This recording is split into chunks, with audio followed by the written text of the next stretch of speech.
আসসালামু আলাইকুম দর্শক, যিনি বা যারা যেখান থেকে দেখছেন সকলকে ধন্যবাদ জানিয়ে একটা ব্রেকিং খবর নিয়ে উপস্থিত হয়েছি। দর্শক, বঙ্গবন্ধু শেখ মুজিবুর রহমানের 105তম জন্মদিন উপলক্ষে রাজধানীতে জটিকা মিছিল করেছেন আওয়ামী লীগ নেতাকর্মীরা। দর্শক, সোমবার 17ই মার্চ সকাল 6টার দিকে রাজধানীর সেগুনবাগিচা এলাকা থেকে আয়কর বিভাগের অঞ্চল 5-এর সামনে দিয়ে এই জটিকা মিছিল অনুষ্ঠিত হয়। এতে আওয়ামী লীগের অর্ধশতাধিক নেতাকর্মীর উপস্থিতি লক্ষ্য করা যায়। মিছিল শেষে খুব অল্প সময়ের মধ্যেই নেতাকর্মীরা বিচ্ছিন্নভাবে চারিদিকে ছড়িয়ে ছিটিয়ে পড়েন। এ সময় তারা শুভ দিন, বঙ্গবন্ধুর জন্মদিন, কে বলে রে মুজিব নাই, মুজিব সারা বাংলায়, এক মুজিব লোকান্তরে, লক্ষ মুজিব গড়ে গড়ে, শেখ শেখ শেখ মুজিব, লও লও লও সালাম, জয় বাংলা, জয় বঙ্গবন্ধু সহ নানান স্লোগান দিতে শোনা যায়। দর্শক, মিছিল শেষ করে খুবই অল্প সময়ের মধ্যেই কিন্তু নেতাকর্মীরা বিচ্ছিন্নভাবে চারিদিকে ছড়িয়ে ছিটিয়ে পড়েন। এ সময় নেতাকর্মীরা আরও বলেন, এই অবৈধ সরকারের গ্রেপ্তার আতঙ্কে আমরা জটিকা মিছিল করতে বাধ্য হয়েছি। দেশব্যাপী আমাদের হাজারো নেতাকর্মীকে গ্রেপ্তার করা হয়েছে। আমাদের উপর জুলুম নির্যাতন চালানো হচ্ছে। তবে এই সরকার যাই করুক, খুব দ্রুত সময়ের মধ্যে আওয়ামী লীগ ফিরে আসবে ইনশাল্লাহ। দর্শক, রাজধানীতে বঙ্গবন্ধুর 105তম জন্মদিন উপলক্ষে আওয়ামী লীগের অর্ধশতাধিক নেতাকর্মী জটিকা মিছিল করেছেন। তবে খুবই অল্প সময়ের মধ্যে মিছিল করে যে যার মতো চারিদিকে ছড়িয়ে ছিটিয়ে পালিয়ে যান। দর্শক, এটাই হচ্ছে বাংলাদেশের রাজনীতি।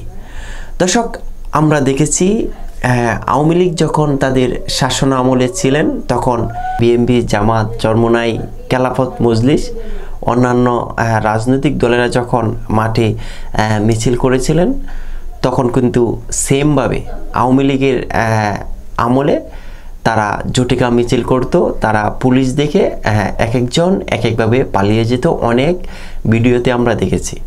আজকে আবারও ঘুরে ফিরে সেই অবস্থা। এখন দেখেন, আওয়ামী লীগ যারা মিছিল করতে চাচ্ছে কিংবা মিছিলের ব্যবস্থা করবে সেখানেই তারা পুলিশের দাবা খাচ্ছে। এভাবে কিন্তু বাংলাদেশের রাজনীতি কখনো এগিয়ে যাবে না। বিএনপি বলেন, জামাত বলেন, আওয়ামী লীগ বলেন, তারা গণ্ডগোল লেগে আমরা যারা সাধারণ মানুষ আছি তারা কিন্তু অনেক লসের মধ্যে দিন দিন পড়তে হচ্ছে।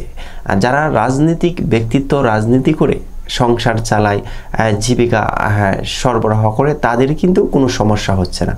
এখন দেখেন, আওয়ামী লীগের যেসব নেতাকর্মীরা কোটি কোটি টাকা বিদেশে পাচার করেছে, দেশে সয় সম্পত্তি কিনেছে, তাদের কিন্তু এখন লুকোচুরি করলে, জেলে গেলে, বিদেশে পালিয়ে থাকলে, দেশে আত্মগোপনে থাকলে তাদের লস হচ্ছে না। তারা কিন্তু কোটি কোটি টাকা তাদের আয়ত্তে নিয়েছে, তারা কামিয়ে ফেলেছে। কিন্তু আওয়ামী লীগ, বিএনপি, অন্যান্য রাজনৈতিক দলেরা রেশারেশি করে কিন্তু আমরার মতো সাধারণ মানুষরা অনেক লসের মধ্যে পড়ে যাচ্ছে দিন দিন। আর এভাবে কিন্তু বাংলাদেশের রাজনীতি একসময় অনেকটা পিছিয়ে পড়বে, যেখানে হিংসাত্মক রাজনীতি চলে আসবে বাংলাদেশে। আমি মনে করি এই রাজনীতির একটা সমাধান হওয়া উচিত। আমরা এরকম একটা রাজনীতি বাংলাদেশে দেখতে চাই।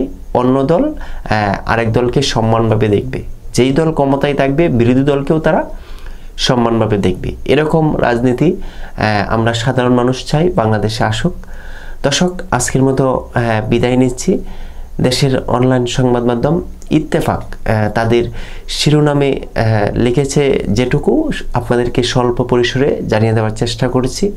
আজকের মতো বিদায় নিচ্ছি। ভালো থাকবেন, ভালো রাখবেন এই প্রত্যাশা। আসসালামু আলাইকুম।